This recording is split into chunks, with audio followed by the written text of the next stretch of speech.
한국 영화 역사상 국제적으로 가장 많이 번 돈의 매출액이 그림 2장이라는 거잖아요. 지금. 유명한 작품도 아니고 그러니까요. 이렇게 한번 워밍업 하면서 그린 그림이 대략 1,500억 정도 하니까. 자, 그럼 세 번째 키워드로 넘어가겠습니다. 자, 이제 세 번째 키워드는 반 고흐는 예언가다. 말씀하실 때마다 깜짝깜짝 놀랍니다. 왜냐하면 다 통념에서 벗어난 그런 키워드라서. 고흐는 우리가 뭐 잘 알고 있듯이 그림만 열심히 그린 게 아니라 글도 열심히 쓰거든요. 화려한 필치의 무슨 글이 아니고 자기에 대한 뭐 일기식 편지를 가족들에게 계속 보내고, 절대 다수는 동생한테 보내는 거죠. 네. 생활비를 지원해주니까. 그 둘의 관계를 알고 그 글을 읽다 보면 고흐가 이제 결국은 이걸 얘기를 해주는 거예요. 그 과정에서 자기 작품이 우리가 아는 뭐 그거죠. 뭐 유일하게 하나 작품이 뭐 포도밭 그리는 그 붉은 그림이잖아요. 포도밭인데 그것도 사실 알고 보면은 네. 동료 화가가 사준 거예요. 넉넉한 집안에서 활동하던 그 화가가 산 거니까 그것도 가격도 약간 좀 고가로 사줘요. 작품이 좋아서 살 수도 있고 약간 지원의 의미도 있었다고 저는 봐요. 그 그림도 아마 뭐 누가 봐도 포도밭에 이렇게 수확을 하는 그림이 아니라 전체가 포도 같아요. 붉은 느낌이 확 나는 그런 멋진 작품인데, 그렇게 자기가 작품을 팔고 싶어 했고 뭐 여러 많은 사람들한테 인정받고 싶어 했는데 큰 주목은 받지 못했고요. 그 과정에서 그가 이제 중요한 얘기들을 동생한테 해요. 그게 보게 되면 일관적으로 나오는 말이, 내 그림은 언젠가는 인정받을 거야. 유명해질 거야. 이 작품은 분명히 좋은 작품이 될 거야. 끊임없이 그런 얘기를 한다. 내가 몇몇 그 구절을 읽어드리면, 내 작품이 팔리지 않아도 어쩔 수 없지. 그렇지만 언젠가는 사람들도 내 그림이 거기에 사용한 물감보다, 내 인상보다 더한 가치가 있다는 사실을 알게 될 거야. 나중에 사람들은 반드시 나의 그림을 알아보게 될 것이고, 내가 죽으면 틀림없이 나에 대한 글을 쓸 것이다.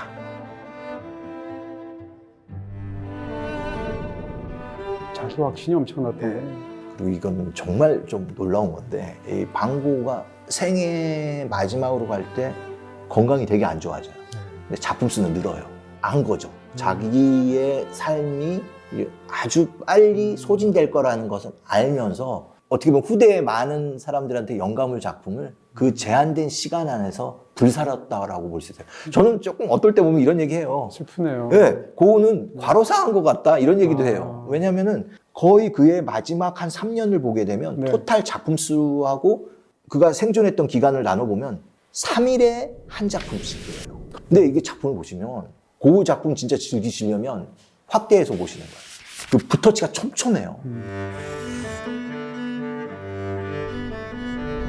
아주 밀도 높게, 그러니까 정말 정성을 다해서 그린 그림이에요. 이런 작품을 거의 아파서 병원 신세를 맨날 입원하 있고 누워있는 이 화가가 계속 그립니다. 삶을 진짜 예술과 바꾼 거네요. 어쩌면 그는 예언자, 자기의 삶이 곧 다한다는 것을 알고 마지막 그 진짜 모든 것을 끌어올려서 작품에 헌신했다고 볼 수도 있고요. 그 과정에서 자기 삶을 일부 재촉한 부분도 있지만, 당겨서 쓴 거네요. 네. 그런 부분도 있지만 결과적으로 대성공을 합니다. 뭐 사후이지만.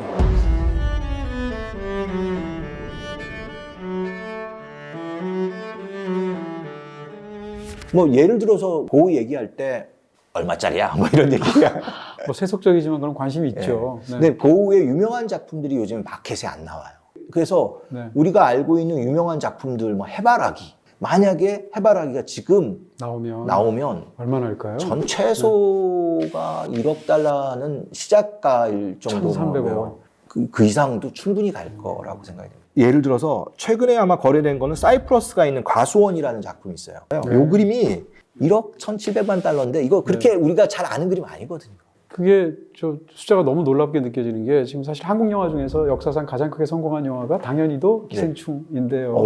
기생충이 이제 2등하고도 차이가 현격하게 날 정도로 국제적으로 큰, 사실은 성공도 거두었지만 금전적으로도 큰 이익을 봤거든요. 근데 그냥 순이익이 아니라 이 매출액, 그러니까 극장 수입 다 합치면 얼마쯤 되냐면 그게 3,300억이에요. 근데 지금 물론 어마어마한 돈이긴 한데 한국 영화 역사상 국제적으로 가장 많이 번 돈의 매출액이 그림 2장이라는 거잖아요. 지금 말씀. 방고우의 유명한 작품도 아니고 그러니까요. 아르르에 네. 가서 네. 이렇게 한번 워밍업 하면서 그린 그림이 대략 1,500억 정도 하니까 네. 3일에 한 번씩 아까 그런 작품을 그렸다니까 6일에 한 번씩 기생충 만든 거. 어우, 뭐 경제적으로는 결과적으로 그렇게 해야 되니까. 네. 예. 어마어마하다는 생각이 드네요.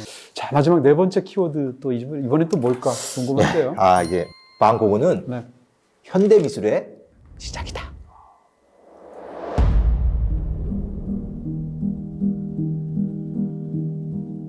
물론 방고우 혼자 이 엄청난 변화를 이끌었다라고 하는 거는 조금 지나친 과장이겠다고 네. 할 수 있지만 방고우가 보여줬던 작품 세계는 미술의 흐름이 완전히 바뀌게 되는 시작점이라고 볼 수 있습니다. 우리가 눈을 뜨고 보는 이 세계, 그게 자연이든 인물이든 이것들을 화면에다 옮기는 게 미술의 전제 조건이에요. 보이는 대로 그린다. 그 과정에서 뭐 원근법도 나오는 거고 사진 기법을 활용해서 네. 화면에다 옮길 수 있는데 고우가 무슨 얘기를 하냐면은 나는 보이는 대로 그리는 게 아니라 느끼는 대로 그리겠다라는 얘기를 합니다.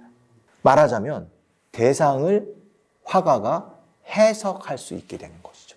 이게 굉장히 우리가 이제 현대미술을 힘들어하는 이유에 바로 중요한 부분을 얘기하고 있는 거예요. 우리가 현대미술 작품 보면은 이거 작가의 의도가 뭐야? 이거 생각하잖아요. 이거를 만든 세대가 방고우 세대라고 볼 수 있는 거예요. 화가들한테는 표현의 자유를 준 거죠. 네. 이게 자유인지 아니면 그거에 의해서 더 어마어마한 자유 때문에 아무것도 할 수 없는 현대미술의 어떤 네. 딜레마가 있거든요. 마음대로 하세요 하지만 이게 안 되잖아요. 하지만 분명한 거는 고우는 화가들에게 해석의 권리를 가져다 준 거죠.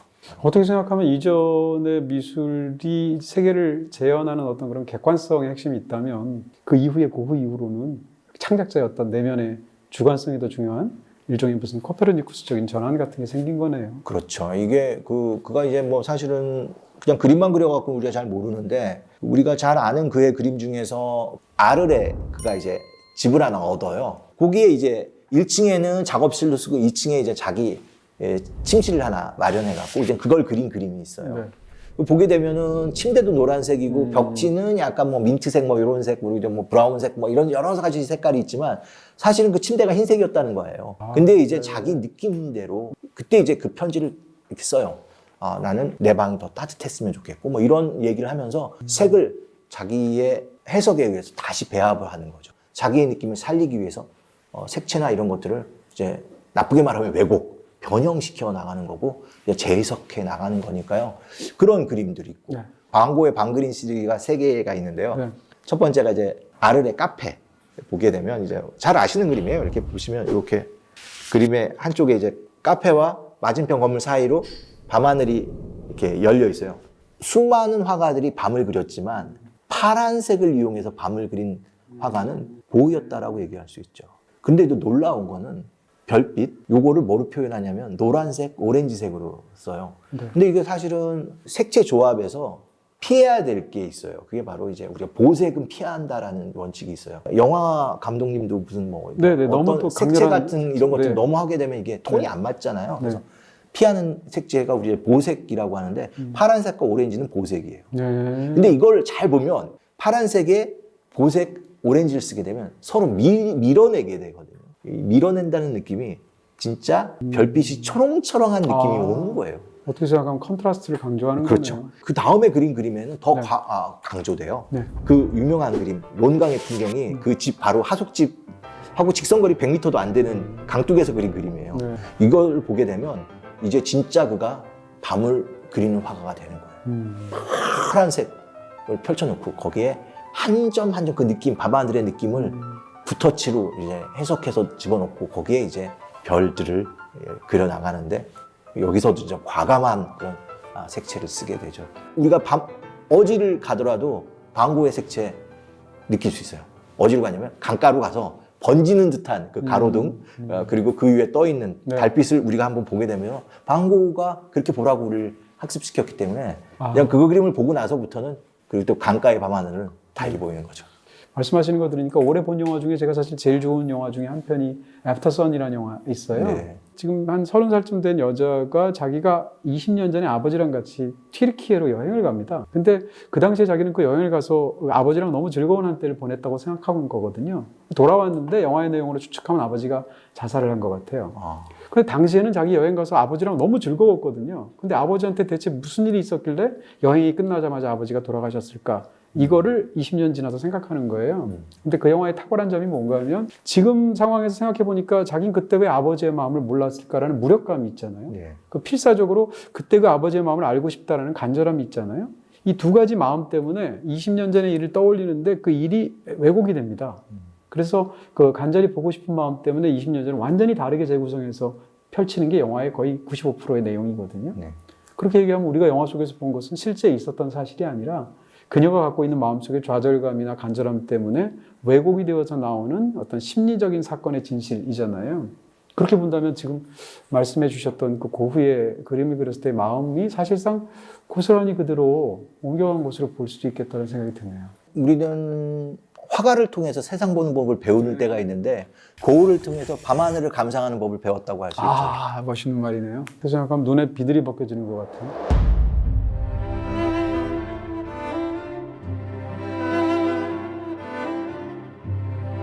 자, 이렇게 오늘 4가지 키워드로 정리를 해주셨습니다. 네. 근데 전혀 모르지 않는 상황인데도 이 4가지 말씀해 주신 게 다 이렇게 충격적으로 정반대의 지점을 짚어주시는, 확장시켜 주신 그런 또 얘기해 주신 것 같아요. 우리가 이게 방고흐를 4개의 키워드를 읽는다 하더라도 네. 그렇다고 뭐 우리가 이제 방고흐에 대한 기존 생각을 바꿀 필요는 없다고 생각돼요. 그냥 이러한 그의 어떤 삶의 굴곡 같은 것들을 조금 알고 그가 그린 그림을 보게 되면 그렇겠네요. 조금 더 풍부하게 감상할 수 있을 거라고 저는 생각을 해요. 네, 교수님한테 이런 것도 이제 부탁드려도 되나 싶은데 또 오늘도 워낙 명강의를 해주셨으니까 한 줄 평으로 여태까지 해주신 어떤 고흐의 작품 세계, 고흐의 삶 이런 거를 좀 요약해서 한번 말씀 부탁드려도 될까요? 아, 이거는 그 한 줄 평은 평론가님이 네. 최고의 그 강점의 세계라기 때문에 네, 한 줄 평은 제가 알려드릴까요? 명징직조 이런 말 쓰면 됩니다. 그게 뭡니까? 아니야, 농담인데요. 제가 네. 약간 한 줄 평 때문에 논란이 된 적이 있는데 그런 말을 써서 네. 말씀해 주시죠. 예, 방고흐는 진짜 예술인이다. 참 예술입니다. 네, 참 예술인이고 미술을 뭐 저도 그렇고 다 좋아하고 많은 사람들이 사랑하고 그게 헌신을 다하지만 그거에 대해서는 이론의 여지가 없는 진정한 예술꾼이다 이렇게 얘기하고 싶네요. 예, 제가 뭐 한 줄 평을 제가 쓰는 걸로도 조금 약간 알려진 편이라서 이거 안 할 수가 그래도 저는 꼭 듣고 싶어요. 떨리네요. 오늘 처음으로 떨리는데요. 네. 세상이 이해하지 못할 때도 그의 사랑은 진실이었다. 그 별이 빛나는 밤에 라는 건데요. 제가 굉장히 뭔가 시적으로 말한 것 같아요. 이게 사실 노래 가사예요. 그래요? 네, 빈센트 반 고흐를 노래한 가장 유명한 노래가 돈 맥클린의 빈센트라는 네. 노래인데 돈 맥클린이 빈센트와 터에 관한 책을 보고 나서 너무 감동을 받은 거예요. 책을 보고. 그래서 그날 막 작사를 해가지고 쓴 게 유명한 빈센트라는 노래인데 거의 가사를 제가 그냥 인용한 겁니다. 근데 실제로 고흐의 세계를 건드린 그런 가사가 아닌가 싶어서 그렇게 한 줄 평을 쓰겠습니다. 네, 반 고흐의 세계를 깊이 있게 확장해주는 그런 좋은 말씀을 정말 감사드리고요. 한층 더 현대미술의 세계들이 친근하게 느껴지는 그런 좋은 시간이 아니었나 싶습니다. 양정훈 교수님 오늘 감사합니다. 네, 감사합니다. 고맙습니다.